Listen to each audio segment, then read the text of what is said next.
Hello and welcome to the Paul Green Comedy PaulCast for November 19th, 2024, episode 327. Stand-up comedian, actor, improviser, and dreamer Paul Green coming to you, sharing my thoughts and insights on what it takes for me to pursue my dream in the hopes that perhaps you might pursue yours. And my gosh, it has been a very good day.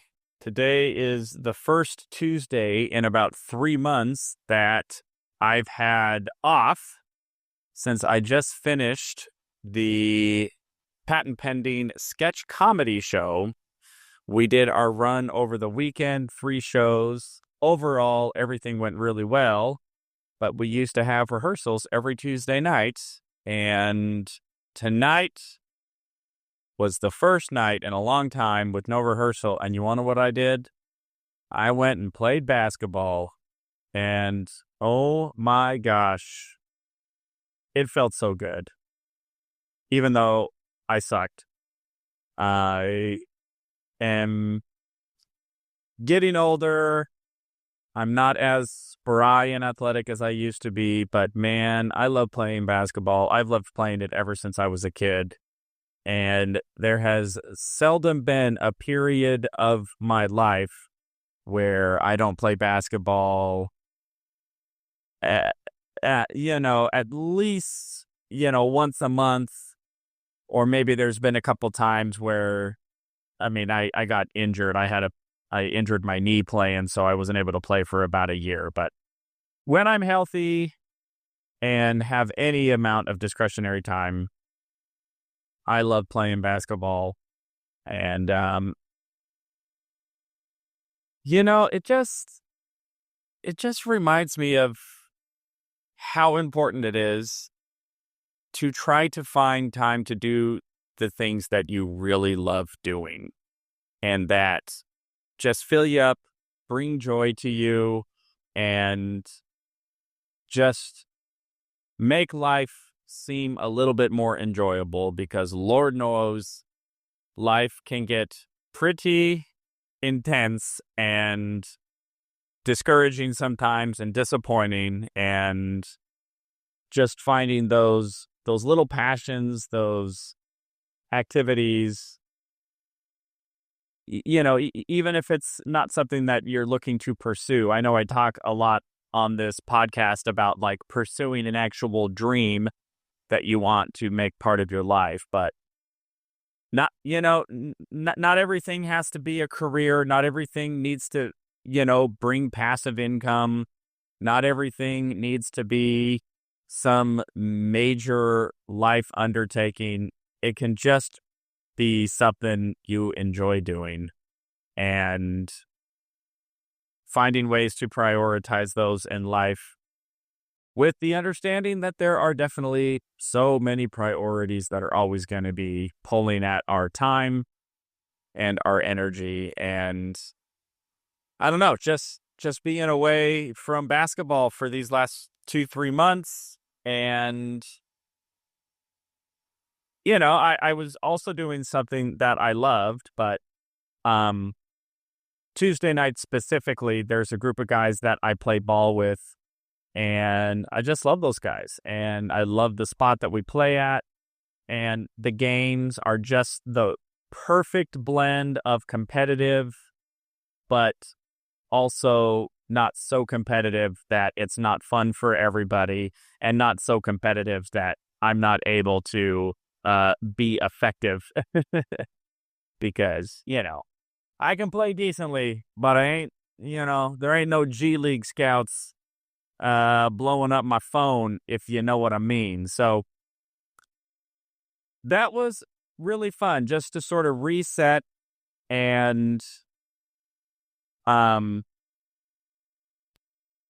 to retool my mind and my energy and my focus for whatever is going to come next on this next chapter. So the last 3 chapters were really focused on that sketch comedy troupe.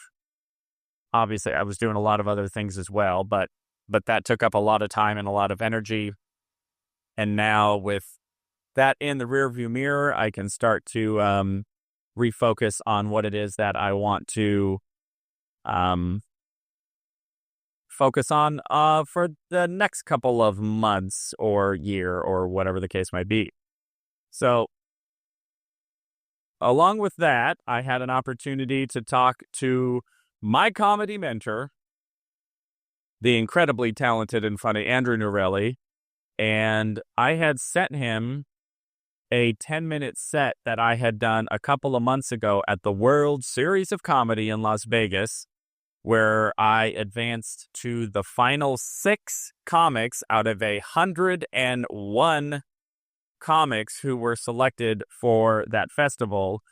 And my understanding was they had 500 submissions. So 500 submissions, 101 selected, and then I advanced through 3 rounds and made it to the top 6.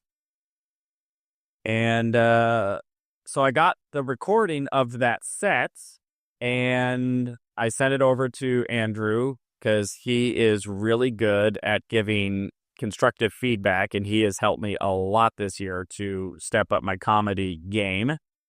And I just wanted his feedback on maybe anything that he saw that might have kept me from advancing to the finals. So out of the final 6, the top 3 advanced, and I did not make the top 3. And he gave some very good feedback. I was a little curious about my writing because Andrew is a very talented comedic writer, and he's very meticulous on the craft of writing. And he watched the set, and his feedback actually had nothing to do with the writing at all. He says, your writing is actually spot on, but he said, there is something in your delivery that feels, how did he say it, like a little silly. And silly in a manner that, you know, how did he word it? Like makes it feel like I'm not being authentic or I'm not being conversational with the audience. Like it's a little too performative and maybe comes across as inauthentic. And if anything, it might actually distract from the quality of the writing. And first of all, that was incredibly flattering because I didn't anticipate that he would be so complimentary of my writing. And secondly, I thought it was really good advice and something for me to start looking at, because I do know when I'm on stage, and it mostly stems from insecurity, and it stems from, I overcompensate for the insecurity with maybe being a little over dramatic or a little silly or a little goofy because, there's an insecurity in me that doesn't trust that if I just come out and deliver the material as close to my authentic self as possible, that, I won't get laughs or I won't be accepted or, whatever it is. So it's like, the fear of not being accepted, interestingly enough, is causing me to maybe overact, which is actually pushing the audience away because it's not authentic. That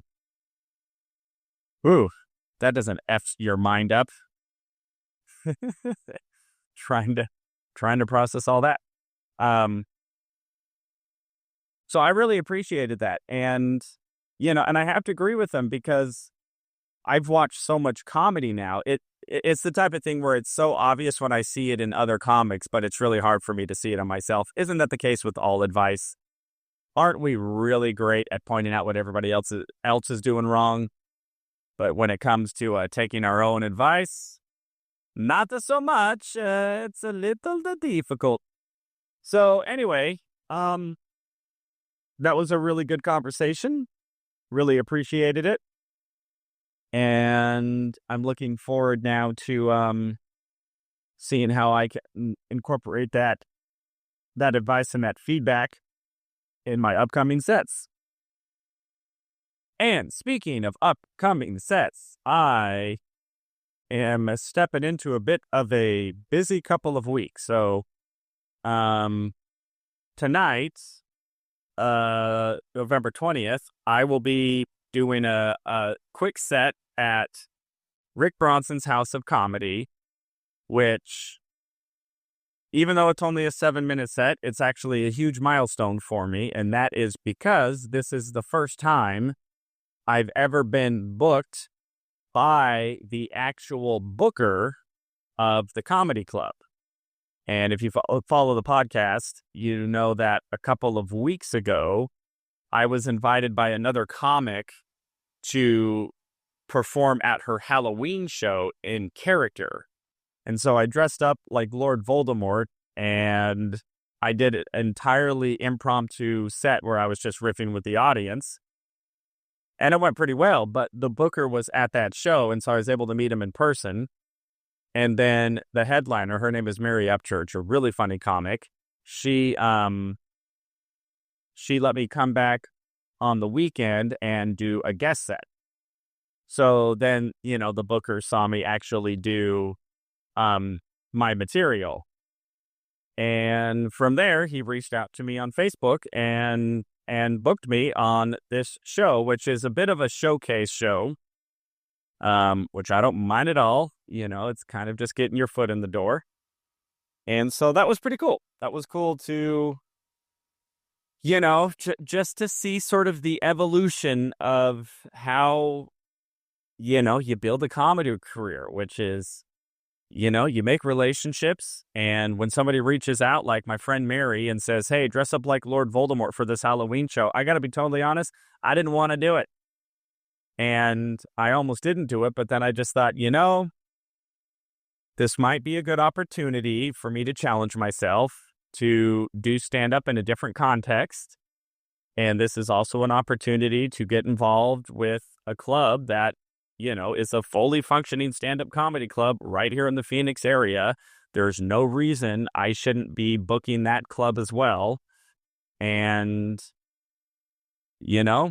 I might as well just show up. And I show up, I meet the booker, I get another set for the weekend, and then the booker reaches out to me and puts me on a show. So that is very, very cool. So great things coming up. So that's tonight, Wednesday the 20th, and then November 21st, I will be heading down to Yuma, Arizona, or as my friend and comedy genius, the one and only Jim Perry says, a third world country. So me and Josh Novi will be going down there for the Midlife Crisis comedy show, to a sold out show. We sold one out, and we sold out the smaller theater. It's only 80 seats, but we sold those 80 seats in about a week, and that was really awesome, and really excited to head down there and do that show. And then next week is Thanksgiving, where I will be actually performing on Thanksgiving at a casino called Inn of the Mountain Gods in New Mexico. And then I will be going to Sedona to do another casino, and then Pine, Arizona.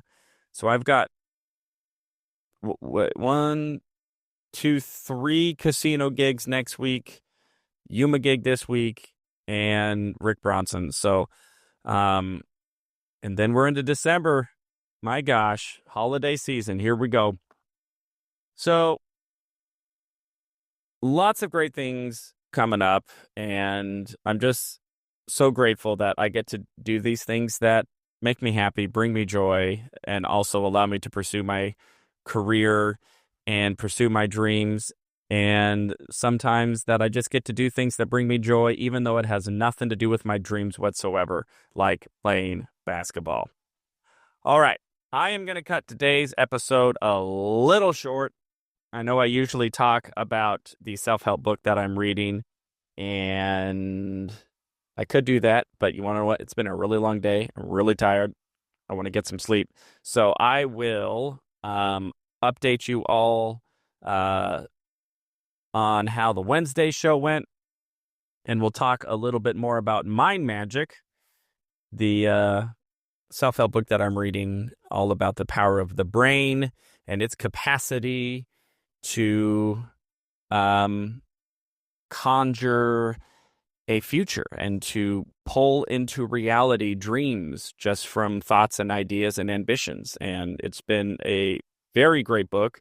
I've been learning a lot and have been excited to share what I am learning and understanding from the book. So I'll do a little bit of that more tomorrow. But for now, I am going to sign off. Thank you so much for listening. I hope your dreams are coming true. Just keep pursuing them. Things will happen. Connections will be made, and opportunities will surface if you're in alignment, pursuing what it is that's in your heart, and with and pursuing what you're passionate about. Great things will happen, my friends.